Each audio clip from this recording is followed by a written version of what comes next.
France, la loi sur les séparatistes présentée officiellement par le chef de l'État, Emmanuel Macron, au Mureaux dans les Yvelines, une ville qui fait figure d'exemple du vivre ensemble.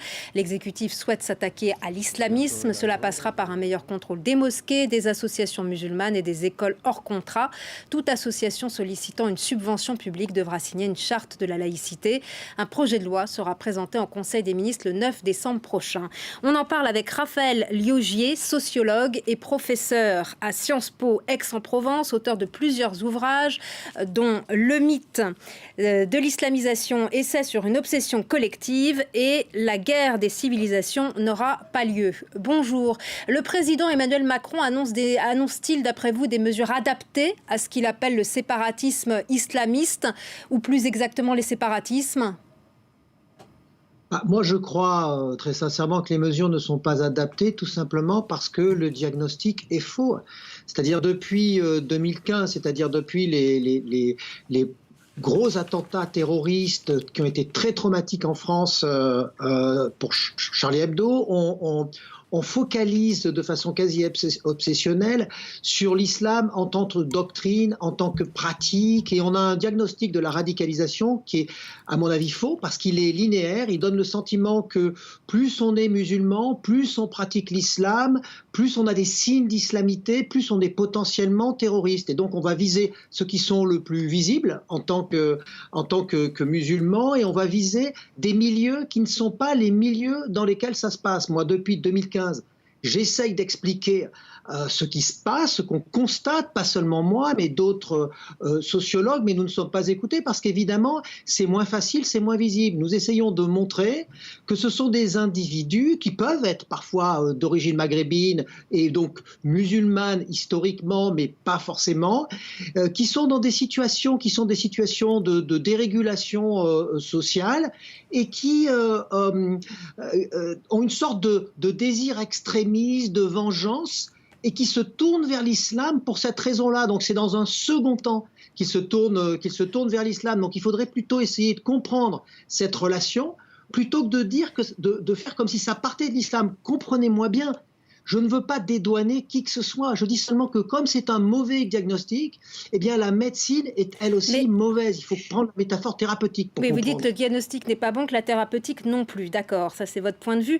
Mais vous pensez qu'il n'y a pas de séparatisme islamiste en France ? Vous contestez le mot, la sémantique ou la réalité ? Je vais vous dire, je pense que tout cela, je vous dis très sincèrement, je pense que tout cela, c'est de la démagogie. Ce sont des mots que l'on ressort chaque fois qu'il y a un attentat terroriste, comme par hasard, donc qui font immédiatement le lien, comme s'il y avait le lien entre, on a vu ça avec l'affaire du Burkini, le foulard porté par des jeunes filles, des jeunes femmes qui accompagnent les enfants dès les sorties d'école, etc. Et chaque fois, on donne le sentiment qu'il y a, je vous dis, cette histoire de continuité. C'est ça le diagnostic qui est mauvais. C'est-à-dire, c'est ça que je remets en cause. S'il y a un séparatisme, ce qu'on veut dire par séparatisme, ce serait une volonté stratégique, violente, de se séparer, de ne pas appliquer les lois de la République. À ce moment-là, moi je dis, il n'y a pas besoin d'une nouvelle loi, il suffit d'appliquer les lois existantes et de les appliquer vraiment. On a cette maladie en France que lorsqu'on n'arrive pas à appliquer, à être sérieux, à appliquer avec des lois déjà existantes, on en fabrique de nouvelles.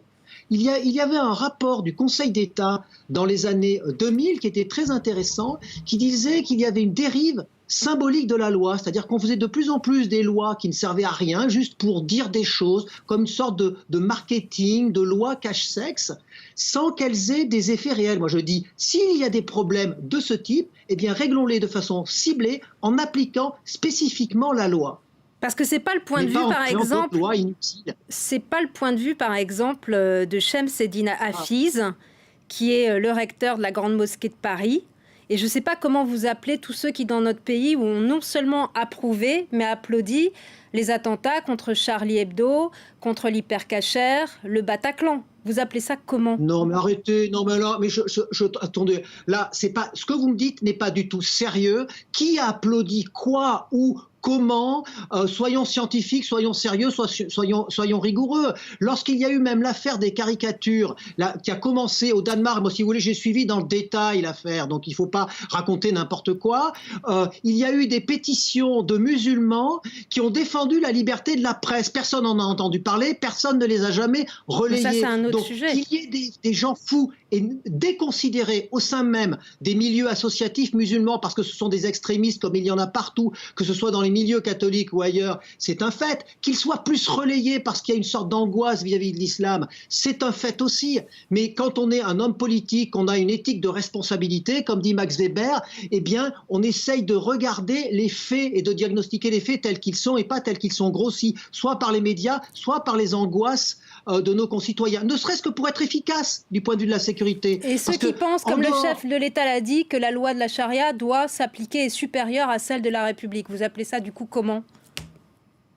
Non, mais ici, il y a des parties de la charia qui sont incompatibles avec les lois de la République. Je suis, comme je l'ai dit précédemment, pour l'application stricte, précise et même avec les forces de police de la loi républicaine. Mais le fait est que l'écrasante majorité des musulmans, lorsqu'ils parlent de charia, parce que c'est très flou la notion de charia, eh ben, en général, ils parlent de loi religieuse qui est supérieure à celle de l'État. Non mais attendez, si vous parlez de il y a plusieurs points, là, il y a plusieurs points qui sont complexes. Si vous parlez des croyants qui considèrent que leur foi est supérieure à leur appartenance politique, ben c'est le cas de tous les croyants sur la planète, qu'ils soient catholiques, bouddhistes ou tout ce que vous voulez, puisque la foi, c'est ce qu'il y a de plus intime, c'est le noyau, c'est ce qui est le plus interne. Donc il ne faut pas se servir de ça pour dire qu'ils sont infidèles politiquement à la République.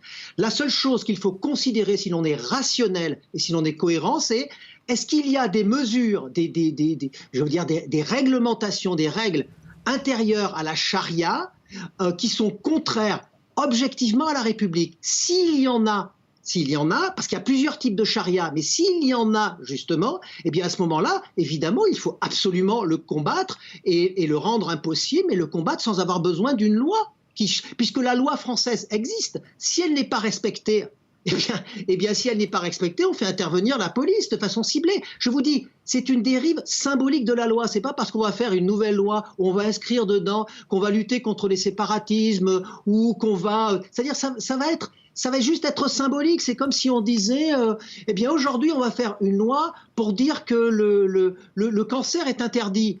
Bah, ça ne changera rien. L'important, c'est de le soigner, donc de faire le bon diagnostic et de bien le viser. On ne fait pas une loi pour interdire le cancer. On met en place des procédures réelles avec des médecins. Donc parfois, là en l'occurrence, c'est l'application de mesures de police strictes, mais pas une sorte de loi générale qui envenime la situation parce qu'elle donne le sentiment qu'il y a une suspicion qui pèse sur l'écrasante majorité de nos concitoyens musulmans qui sont absolument contre l'application d'une interprétation de la charia qui serait contraire aux lois de la République. Il me semble que le chef d'État a bien fait le distinguo. Mais merci beaucoup, Raphaël Liogier, d'avoir été avec nous sur France 24. Merci pour votre analyse.